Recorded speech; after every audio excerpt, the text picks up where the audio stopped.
Imagine for a moment the deep, almost electric blue of the Mediterranean Sea under a relentless sun. Visualize the white caps of the waves crashing against sharp black rocks of islands that seem to emerge from nowhere like sleeping giants. In this setting, approximately 2,800 years ago, one of the most influential stories in human history was born. It is not just a tale of adventure or a simple epic poem. It is the genetic blueprint of Western narrative. I am referring, of course, to Homer's Odyssey.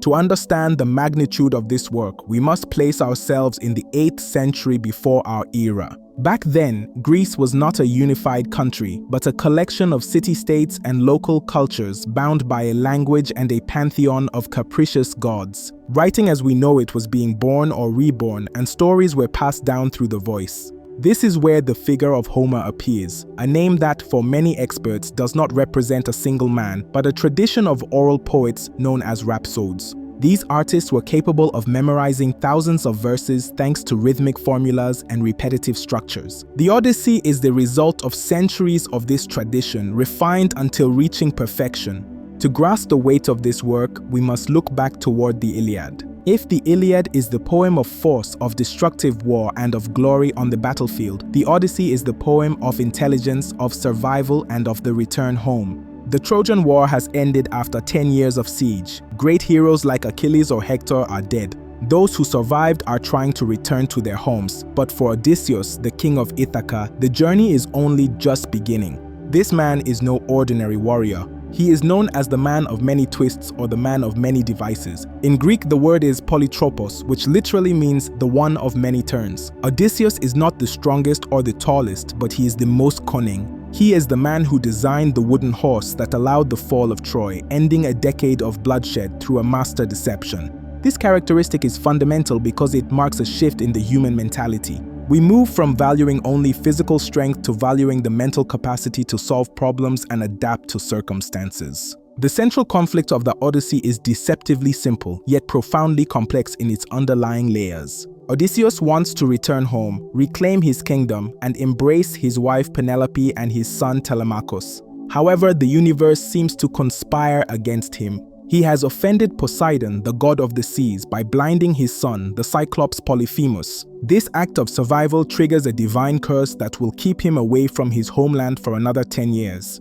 Thus, the total journey lasts 20 years. Imagine what it means to be away from home for 20 years, 10 fighting and 10 wandering through unknown seas where the laws of physics and human logic do not apply. Meanwhile, in Ithaca, his palace has been invaded by a horde of suitors. These local nobles, assuming that Odysseus is dead, devour his wealth, slaughter his livestock, and pressure Penelope to choose one of them as her new husband and king. The conflict is therefore twofold. It is an external struggle against monsters and gods, and an internal domestic struggle to preserve identity and order at home.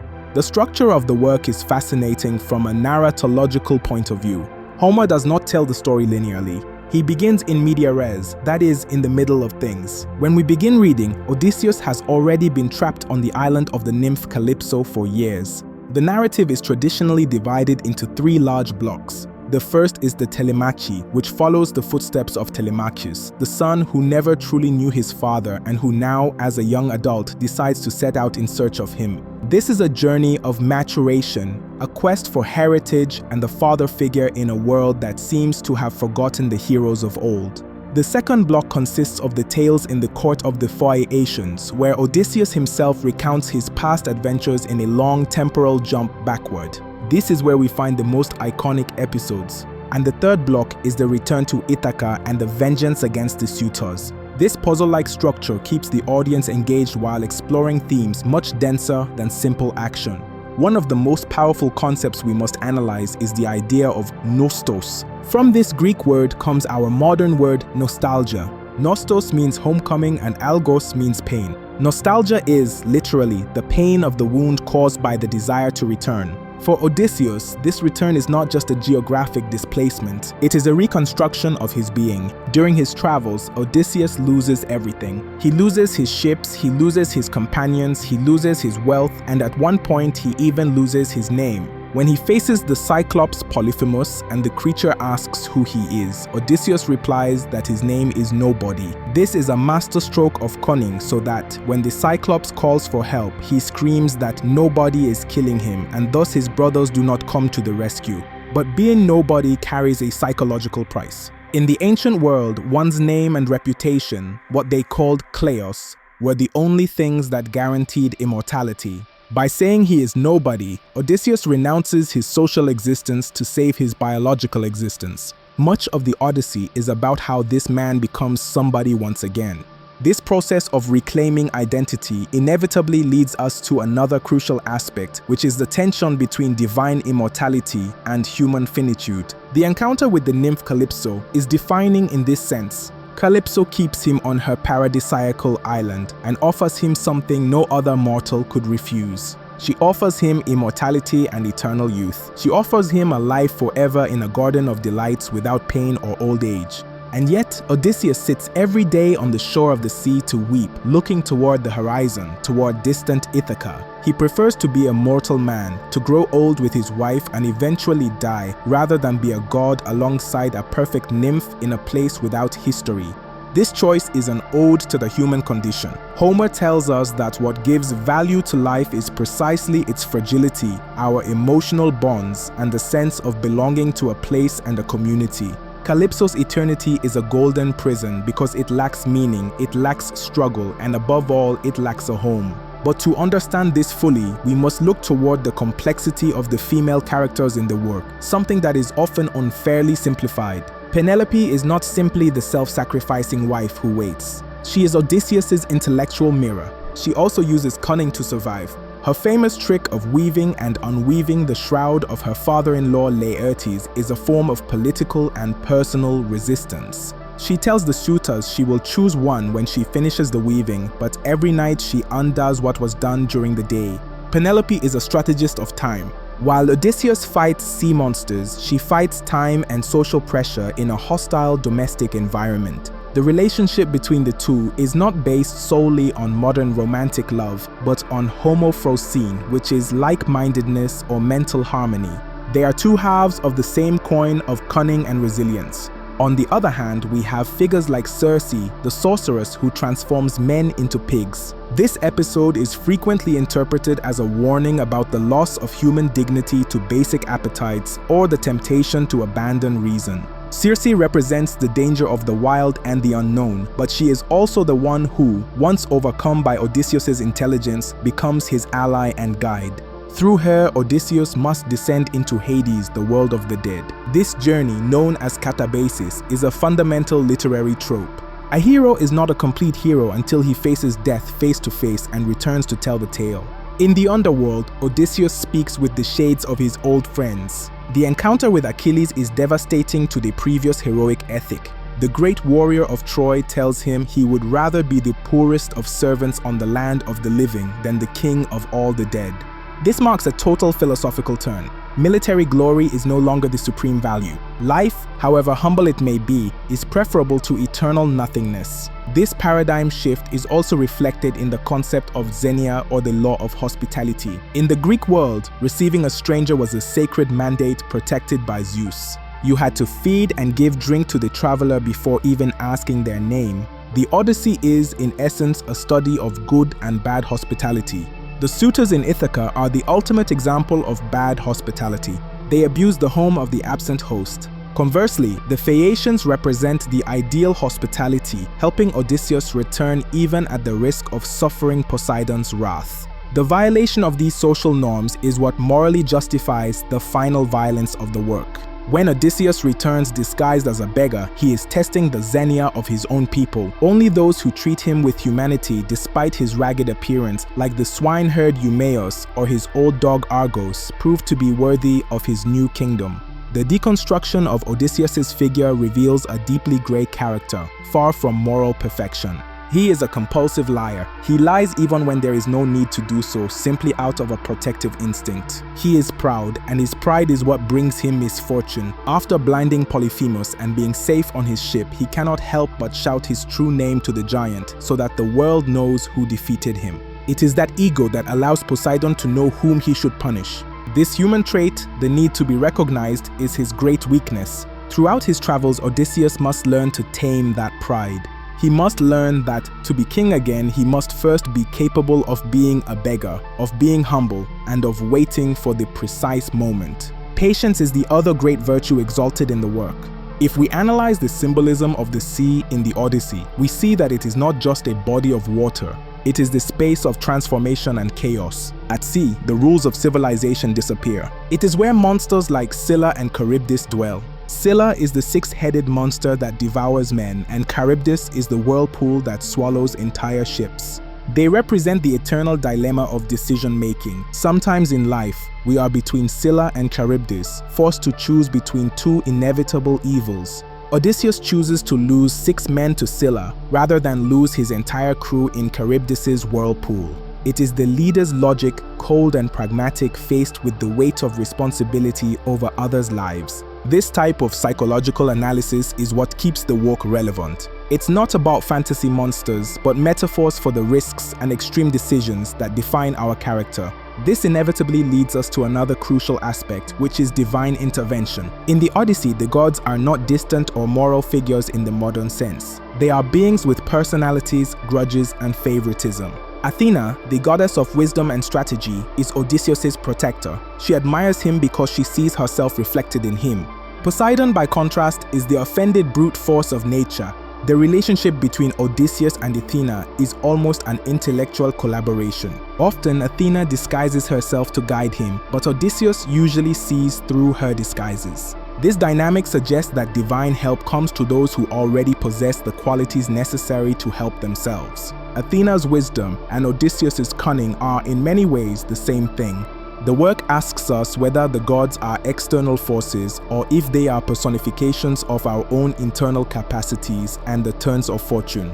Moving toward the analysis of the current relevance and legacy of the Odyssey, it is amazing to see how its themes resonate in our contemporary society. Modern psychologists often turn to the figure of Odysseus to explain post-traumatic stress disorder in war veterans. The return home is not just crossing a door. It is the difficulty of reintegrating into a society that has moved on while you were trapped in horror or extreme survival. Odysseus arrives in Ithaca and does not recognize his land because Athena has cast a mist over it, but also because he is no longer the same man who left 20 years ago. The war and the journey have transformed him in such a way that home itself becomes a foreign concept. This sense of alienation is something many individuals experience today after major traumas or migration changes. In the realm of technology and neuroscience, Odysseus's cunning, his metis, is a fascinating field of study. Metis is a form of practical knowledge that combines intuition, anticipation, and deception. It is what we would call lateral thinking today. In a world dominated by algorithms and linear logic, Odysseus's human capacity to improvise and to read the intentions of others is more valuable than ever. The episode of The Sirens is a perfect example of what in behavioral economics is called a Ulysses contract. Ulysses is the Roman name for Odysseus. He knows he will not be able to resist the temptation of the siren's song, which promises total knowledge but leads to death. Therefore, he orders his men to plug their ears with wax and to tie him to the ship's mast, with strict instructions not to let him go no matter how much he begs. Odysseus recognizes his own future weakness and takes measures in the present to limit himself. This is the basis for many modern strategies of self-control and financial or health planning. Recognizing our irrationality and creating systems to protect us from ourselves is a lesson from nearly 3,000 years ago. The Odyssey also foreshadows themes in pop culture and science fiction. Every time we see a movie about deceptive artificial intelligence or about astronauts lost in space trying to return to an Earth that perhaps no longer exists, we are seeing a version of the Odyssey. The hero's journey structure, popularized by Joseph Campbell, finds its most refined example in this work. But unlike many modern superhero stories, Odysseus fails constantly. He suffers, he cries, he despairs, and he makes tactical errors that cost lives. He is a profoundly human hero because he is fallible. His greatest victory is not defeating a great enemy in an epic final duel, but his persistence. The Odyssey is a eulogy to resilience. No matter how many times fate shipwrecks you, you must build a new raft and keep going. The relevance of Penelope has also been reinterpreted by contemporary literary criticism and feminism. She is not a passive figure. Some authors suggest that Penelope recognized Odysseus much sooner than the text explicitly says, and that her tests, like the one with the bow that only Odysseus can string, were her way of ensuring that the man who had returned was truly who he claimed to be, not just physically, but in spirit and skill. Penelope protects the state and the family with a cold, calculating intelligence. In a world of warrior men, she is the consummate politician. This rereading puts the Odyssey at the forefront of discussions about gender and domestic power, proving that the private space of the home is a battlefield as complex as the plains of Troy. Even in matters of digital identity and privacy, the idea of nobody takes on new meaning. In an era where our identity is tracked and commercialized, Odysseus's gesture of hiding his name to save his life resonates with our struggles for anonymity and the protection of our essence from the tech giants that, like the Cyclops, want to consume us. The Odyssey teaches us that our identity is our most valuable possession, but also the most dangerous if handled carelessly. The balance between who we are to the world and who we really are is the common thread of the entire plot. Reaching the core of the philosophical conclusion of this analysis, we must understand that the Odyssey is ultimately a metaphor for life itself. We are all Odysseus in our own personal sea. We all leave a metaphorical Troy, a place of conflict or youth, and spend the rest of our days trying to find the way back to a center, to a home, to a state of peace. The monsters Odysseus faces are no different from our fears, our addictions, our distractions, and the social pressures that invite us to forget who we are. Forgetting is, in fact, one of the great enemies in the work.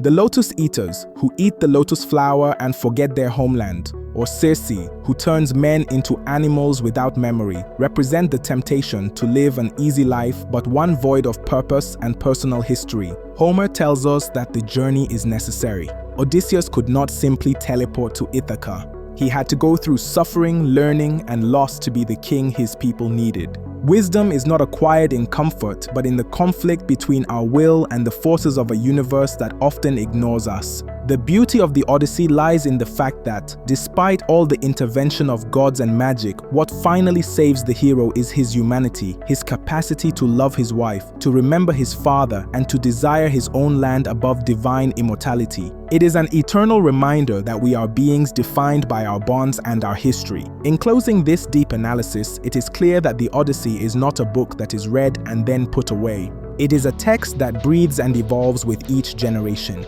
It challenges us to be cunning but also upright, to fight for our return but to value the path, and to understand that, at the end of the day, we are all looking for that place where we don't have to pretend to be nobody. Odysseus' story is the story of the search for meaning in a chaotic world. It is the affirmation that, although the sea is immense and the gods seem to be against us, the heart and the human mind have enough strength to find the way home. I hope this journey through the waters of the Greek epic has allowed you to see Homer and his hero in a new light. Literature is the mirror where we look to understand what it means to be human, and in that mirror, Odysseus' face remains, after nearly 3 millennia, strikingly similar to our own. Thank you for joining me in this deep deconstruction. Keep exploring, keep navigating, and above all, never stop searching for your own Ithaca. Until our paths cross again in another great story.